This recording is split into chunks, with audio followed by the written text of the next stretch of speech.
Hey everybody, it's time to do a weeknight dinner. This one's going to take about 45 minutes. You need an Instapot and an air fryer. We're going to do Japanese curry and I'm going to do it with Katsu pork. So to make my pork dredge, we have cornstarch, salt, and pepper. Make sure you give everything a good mix. Make sure you season every layer.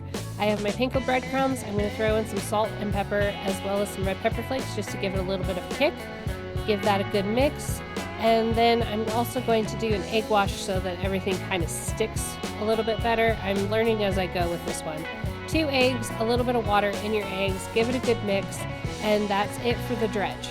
Once my dredge is completed, I'm going to move on to my veggies. I have an onion here. I slice it in half and then just give it a good slice on all of them. We're going to caramelize these in the Instapot along with our other veggies. Once those are sliced, then we're going to move on to 3 potatoes. I use the golden Yukon, that's just what they had on sale. You can do this with whatever you want. I'm also going to add in 2 carrots and slice those up. You want to try to keep them the same size, but honestly, it's a weeknight. We're just trying to get this done. Once my veg is prepped, I'm going to take my pork and I'm going to salt and pepper it. Make sure you season it well. And then we're going to dredge it in cornstarch, moving on to the egg and then the panko breadcrumbs. You can double dredge it, but at this point, I just want to get things going so that I can do that. I have my air fryer preheating at 385 and we're going to cook it for about 15 to 20 minutes. I got these at Costco. They're a lot thicker than I thought they were going to be. So these are going to take a little bit longer than I anticipated. Once I have that going, I'm going to spray it with an avocado oil. I also have my rice going on the stove. So you can serve this with rice. That's the traditional way. If you just want to do the curry by itself, you can. To the Instapot, I'm adding my onions and I'm going to saute it in a little bit of oil. Make sure your function's on saute.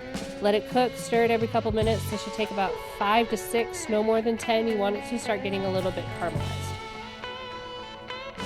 Once it's nice and caramelized and you're starting to see some color on your onions, you're going to throw in a spoonful of minced garlic.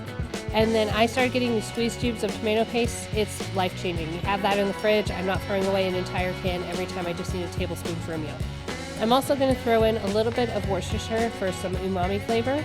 Let that go, mix it, and then I'm going to throw in my veggies. Throw in a tablespoon of chicken stock, chicken bouillon, and about 2 cups of water.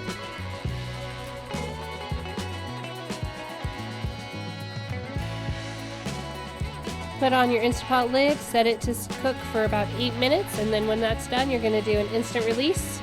And this is what you should end up with. I'm going to throw in these golden curry cubes. You can get them at any grocery store.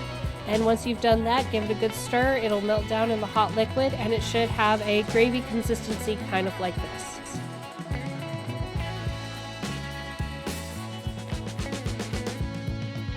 At this point, my house is starting to smell really good. My pork is done. I've flipped it a couple times. I'm going to slice it up. I've got little kids, way easier to cut it at the kitchen before I serve it at the table. Give it a good slice. It has a really good crunch. If you have time, you can let it cool and then the coating will stay on the pork a little bit better, but at this point, I'm trying to get dinner done. If you stuck around this long, thank you guys so much. Let me know if you would try this for your weeknight dinner. This is something that my family really enjoys, and bon appetit!